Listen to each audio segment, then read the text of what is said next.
Very good morning and welcome to the Breakfast News on Rajya Sabha television. I am Aishwarya Kapoor with you, and here are the latest headlines that we are tracking.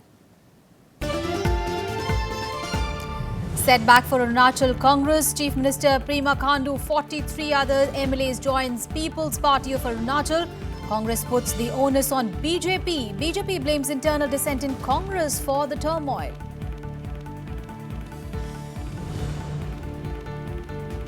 After days of feud, Samajwadi Party Chief Mulayam Singh Yadav enforces truce. Chief Minister Akhilesh Yadav reinstates Uncle Shivpal Prajapati as cabinet ministers.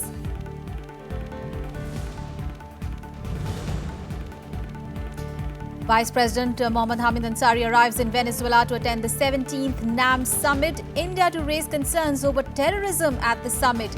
UN reforms, climate change and nuclear disarmament also on the agenda. Centre demands detailed report from Delhi government on deaths due to dengue and chikungunya. The two vector-borne diseases claim 30 lives in Delhi, 60 deaths reported countrywide.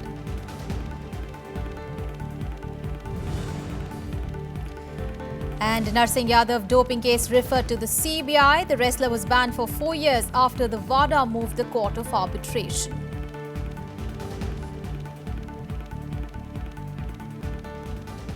Our top story this morning, well, Congress party is facing a severe political setback in Arunachal Pradesh yet again after all of its MLAs except one, including Chief Minister Pema Khandu, joined the People's Party of Arunachal Pradesh on Friday.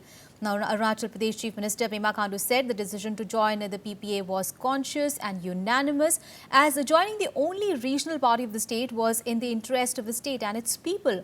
The People's Party of Arunachal Pradesh is an alliance partner of the BJP-led North-East Democratic Alliance. In a shocker for the Congress party in Arunachal Pradesh, less than 2 months after he was sworn in, Chief Minister Pema Khandu walked out of the party fold along with 42 of his MLAs. Congress is now left with just one MLA, Nabam Tuki, Khandu's predecessor, who faced a rebellion last year.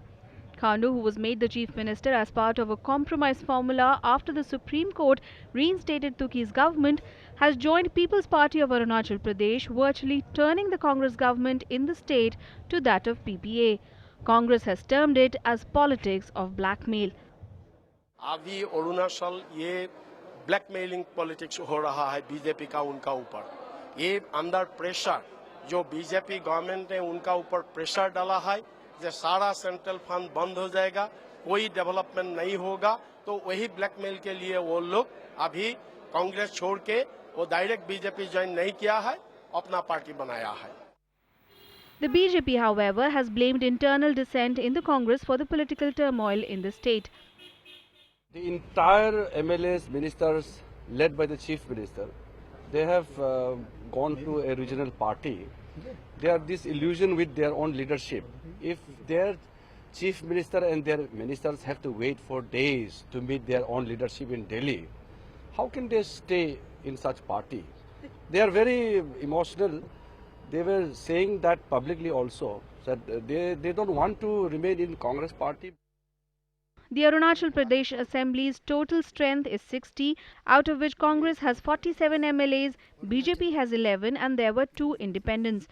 Status of 2 Congress MLAs is yet to be decided as they put in their papers before the recent political development that led to first the Tuki government falling in January 2016, imposition of president's rule in the state and then the installation of a government led by the late Kaliko Pul.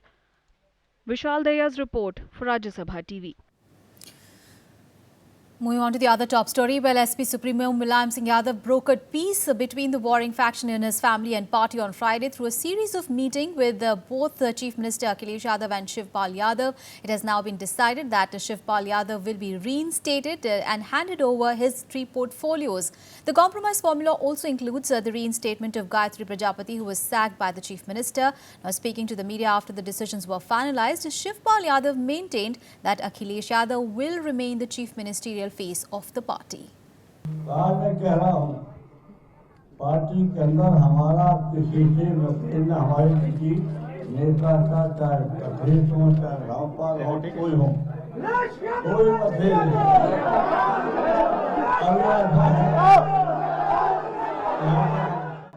Family patriarch and Samajwadi Party chief Mulayam Singh finally broke his silence over the internal rift in his family and the party. Mulayam tried to bring an end to the controversy by holding separate meetings with both his son and Chief Minister Akhilesh Yadav and his brother Shivpal.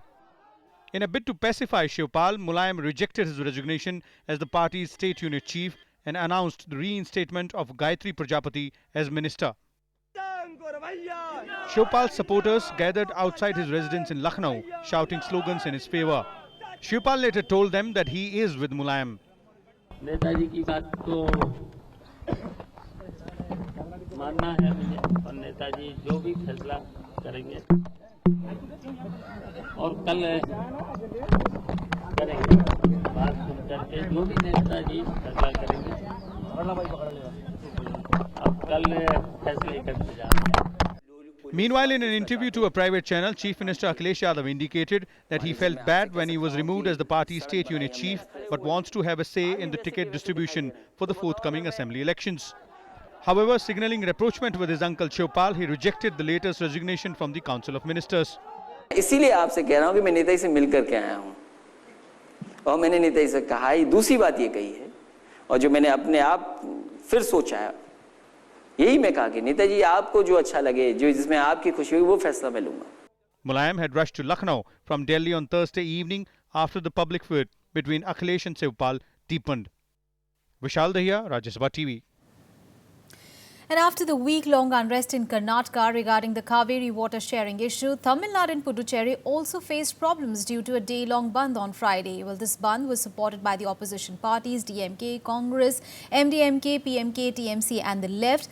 And in the light of the bandh, security was tightened across several parts of the state. Meanwhile, Tamil Nadu Chief Minister Jayalatha ordered the release of water from Mettur Dam from Samba cultivation starting 20th of September. A statewide bandh was called in Tamil Nadu and Puducherry on Friday over the Kaveri water sharing issue.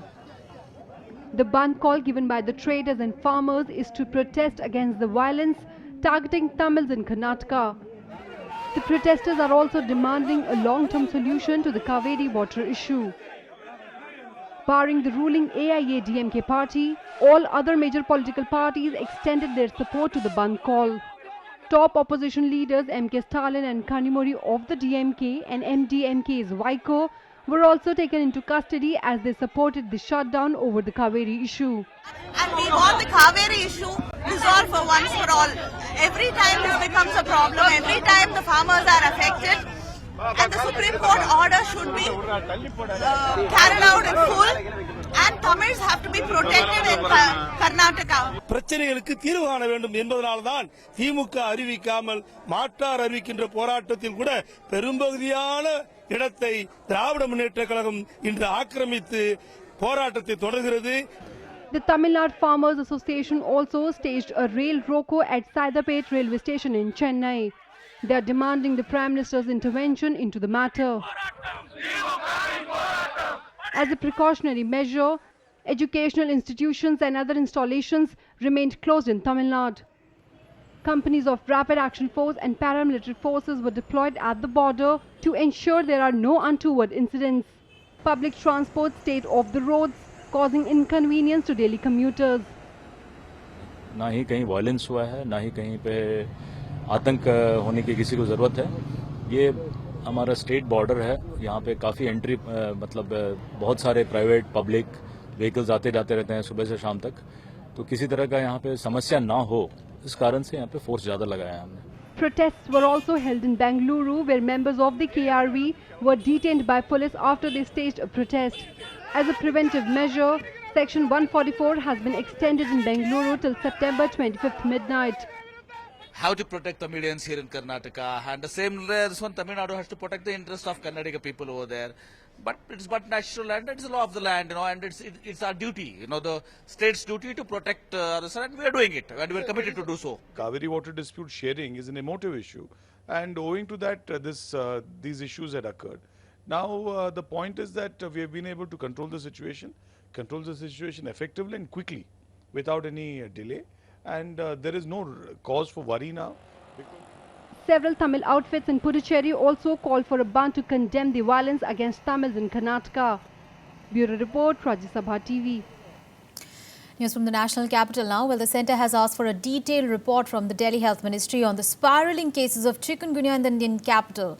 Meanwhile, Lieutenant Governor Najib Jung has asked the Deputy Chief Minister Manish Sisodia, who is on a study tour in Finland, to return to Delhi immediately in the wake of sudden spurt in dengue and chikungunya in the national capital.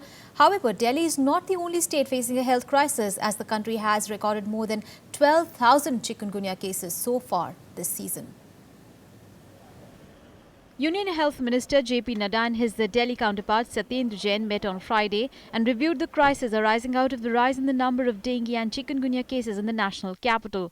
Assuring all support from the centre, Nadda said that adequate number of fever clinics are operating in the central government hospitals and no patient is being turned away without treatment. जो भी deaths report हुई हैं private hospital में या किसी अपने hospital में, सबकी केस हिस्ट्री मांगी जाए, सबकी डिटेल्स ली जाए, उसको एनालाइज किया जाए, उसकी रिपोर्ट हमको भेजी जाए ताकि हम एनालाइज कर सकें कि ये घटनाएं कैसे घटी हैं. The number of fatalities due to chikungunya complications has risen to 13 in the national capital, while 18 people have died due to dengue. Over 3,000 patients are affected from the two vector-borne diseases. In the wake of chikungunya outbreak, the Delhi government has initiated the process for declaring it as a notifiable and dangerous disease. केंद्र सरकार के जितने भी hospital Delhi के अंदर है, जैसे कि एम्स, सफदरजंग, आरएमएल और जितने भी अस्पताल हैं, लगभग 10,000 बेड हैं, तो उनसे मैंने रिक्वेस्ट की कम से कम सभी अस्पताल में फीवर और चिकनगुनिया डेंगू के लिए कम से कम 10% बेड रिजर्व किए जाएं, जिसको उन्होंने एक्सेप्ट किया है, क्योंकि दिल्ली के अंदर कैपेसिटी काफ़ी है सेंट्रल गवर्नमेंट की, और 10% बेड भी अगर देते हैं तो 1,000 से ऊपर बेड नए बन जाते हैं. According to the National Vector-Borne Disease Control Programme, more than 12,000 cases of chikungunya have been reported across the country till 31st of August. While Karnataka has recorded 8,941 cases, Maharashtra and Andhra Pradesh have seen 839 and 492 cases of the viral fever. Over 60 dengue deaths have been reported from the country so far this year. Bureau Report, Rajya Sabha TV. On to some other news now. In the Navy's latest destroyer to be named INS Murmagaon on commissioning will be launched today in Mumbai. The 7,000 crore rupees warship made under Project 15B will have advanced stealth features and surface-to-air as well as cruise missiles, but it is unlikely to have the crucial towed array sonar, an essential sensor to detect submarines. Well, this is the second ship of the Project 15B and is likely to be inducted into service by 2020. The first ship under P-15B was INS Vishakhapatnam that would be commissioned in 2018 and was launched on 20th of April last year. In Breakfast News, time to take a very short break here. We'll be back with more news. Stay with us.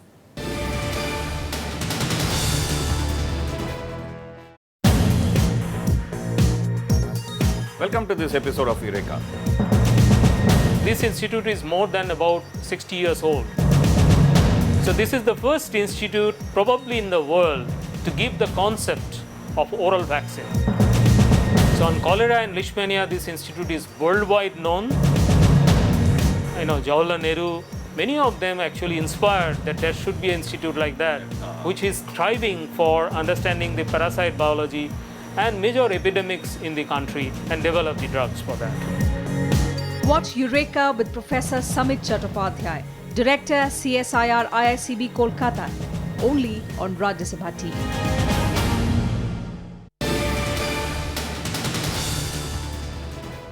Welcome back. Now, Prime Minister Narendra Modi is in Ahmedabad today to attend a series of events being held to mark his 66th birthday today. The Prime Minister was accorded a grand welcome and felicitated by top BJP leaders at the airport, including Governor O.P. Kohli and Chief Minister Vijay Rupani. Prime Minister Modi will also visit Gandhinagar to seek blessings of his mother, which the latest reports say that he has already met his mother and he is now going to meet other family members. Later in the day, Prime Minister Modi is scheduled to visit the tribal district of Dahod to inaugurate various irrigation projects. This is Prime Minister's third visit in 2 months to Gujarat, where assembly elections are due next year. And Vice President Mohammad Hamid Ansari arrived in Venezuela today to attend the 17th NAM summit. Well, Ansari was received by Venezuela's Executive Vice President and accorded a ceremonial welcome at the Margarita Island airport. While briefing reporters on his way to the summit, Ansari had said that India will strongly take up its concerns about terrorism at the summit. Besides terrorism, key issues like UN reforms, climate change and nuclear disarmament are also expected to be discussed at the summit. Vice President Ansari is leading the Indian delegation in the absence of Prime Minister Narendra Modi. Ansari will also hold bilateral meetings with world leaders on the sidelines of the summit. Meanwhile, in some related news, Pakistan scuttled an India-sponsored proposals on setting up of a working group on counter-terrorism while during deliberations at the NAM summit in Venezuela. According to a PTI report, as NAM diplomats strove to set up a working group on terrorism to coordinate their positions in international fora, the Pakistani representative at the summit, Tasneem Aslam, spoke against it and opposed the consensus around that built around the proposal. Now, sponsored by India, the proposal had the support of a large number of NAM delegations. And during the two-day meeting in Goa, the environment ministers of BRICS nations on Friday signed an MOU and also announced setting up of a joint working group institutionalizing their mutual cooperation on green issues. Now, addressing reporters after the meet, Union Environment Minister Anil Dave said that BRICS countries have resolved to set up a platform for innovation, knowledge sharing and capacity building, including a common website and a network of technical institutions. The ministers also discussed the thematic areas of mutual interest and prioritized actions for cooperation in areas like air and water pollution, liquid and solid waste management, climate change and conservation of biodiversity. We have finalized memorandum of understanding and we have reached on some conclusion which are necessary for the future in the light of the UNFCCC and the Paris Agreement. We have agreed that each and every water body and each and every river of the country must be preserved properly so that the safe, clean, sweet drinking water should be available to the entire society. At present, what we find that our rivers are dying, our water bodies are not up to the mark, they are dying day by day. So we have all agreed that yes, we should work on this and we will formulate a group which can exchange their views. Well, Nepalese Prime Minister Prachand, who is on a 4-day visit to India, met Prime Minister Narendra Modi on Friday. Both the sides held wide-ranging talks and signed 3 MOUs. Prime Minister Narendra Modi assured his Nepalese counterpart that India will stand by his country in all its developmental needs in the future. He also asked the new Nepal Prime Minister to implement the commitments made to Madheshis under the new constitutional framework. Later, the visiting dignitary also called on President Pranab Mukherjee. Nepalese Prime Minister Pushpakumar Dahal Prachanda held wide-ranging talks with Prime Minister Narendra Modi on Friday on his maiden visit to India since taking over as head of the Himalayan kingdom. The two Prime Ministers then witnessed the signing of 3 MOUs between the two sides. The MOUs include construction of postal highways in Nepal's Tarai region, agreement on the first dollar credit line for post-earthquake reconstruction projects in Nepal, and extension of a fresh $750 million credit line to Nepal for post-earthquake reconstruction. Prime Minister Modi also reiterated India's commitment to strengthen development partnership with Nepal.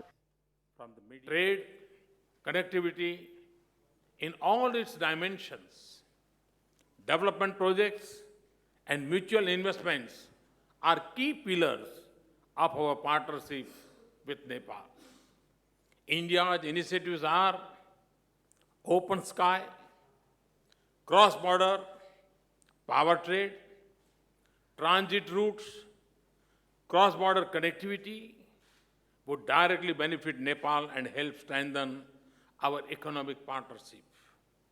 Nepal and India are also closely working on a range of areas of economic engagement, including energy and water resources sectors. Prime Minister Modi also commended Prachanda's efforts in strengthening democratic institutions in Nepal. He, however, urged him to bring internal peace to Nepal through inclusive dialogue, a clear hint to iron out differences with the Madhesi community. We also commend the role that you have personally played in strengthening the democratic institutions in Nepal. You have been a catalytic force of peace in Nepal. I am confident that under your wise leadership, Nepal will successfully implement the Constitution through inclusive dialogue, accommodating the aspirations of all sections of diverse society. You are aware that my government has made serious effort to bring everyone on the board as we enter the phase of implementation of the Constitution in the interest of all segments of Nepalese society. The visiting dignitary also underlined the need of frequent high-level interactions between the neighbours, extending an invitation to both President Pranab Mukherjee and Prime Minister Modi to visit Nepal. He also extended Nepal's support to India's bid at the UN Security Council.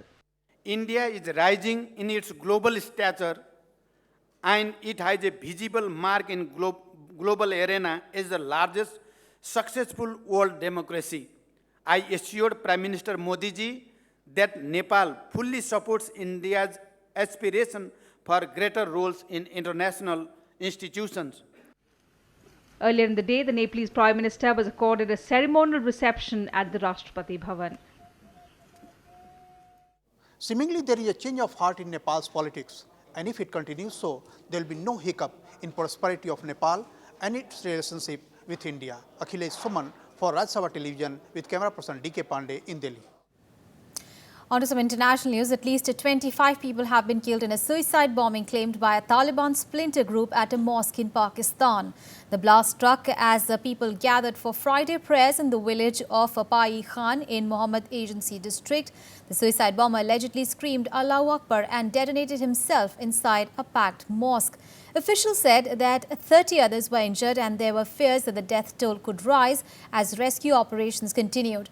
The Taliban faction of Pakistan, Jamaat-ul-Ahrar, has claimed responsibility for the attack. The group said that it was a revenge attack, accusing tribesmen in the area of launching an assault on its forces and capturing militants and handing them over to the government.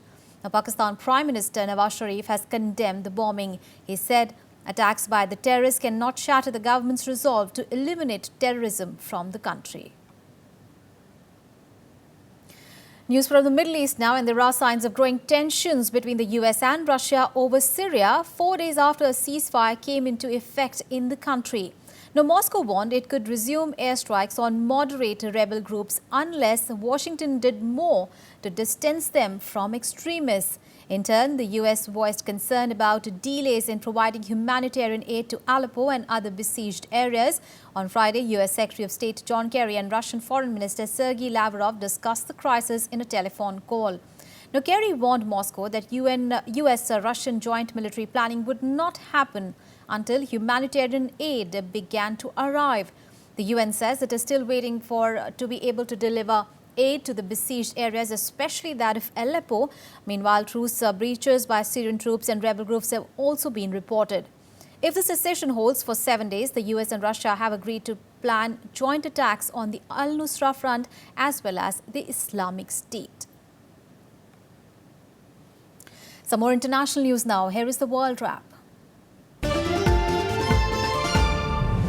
India need not worry about the planned Russia-Pakistan joint military exercises, as these drills will not be carried out in the disputed areas, a senior Russian diplomat has said. The Russian Foreign Ministry's director for the Second Asian Department, Zamir Kabulov, said that Moscow had informed New Delhi of the regions where the exercises with Pakistan are planned to take place. The joint military exercises, dubbed as a Friendship 2016, are tactical drills which will be held from 24th of September to 7th of October in the northern Pakistan's Ratu region and at Special Forces Center in Cherat area of Pakistan.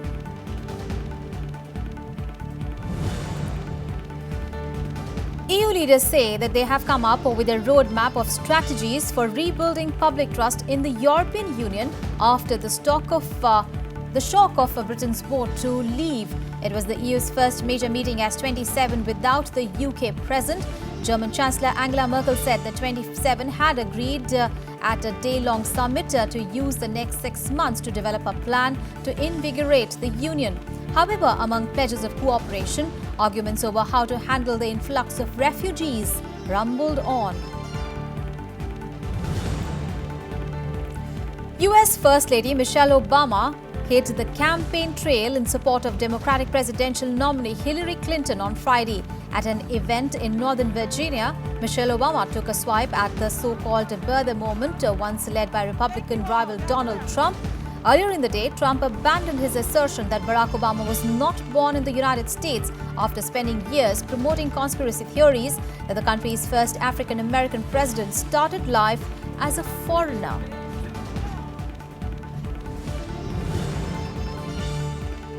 About 980 million litres of radioactive water have leaked into Florida's main underground source of drinking water. Officials say that the leak occurred after a huge sinkhole opened up under a phosphate fertilizer plant near Tampa.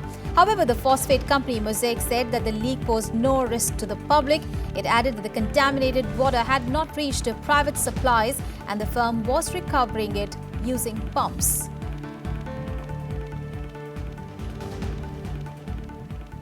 On to some sports news now, and the Wrestling Federation of India on Friday referred the alleged dope case of wrestler Narsingh Yadav to the CBI for a detailed probe.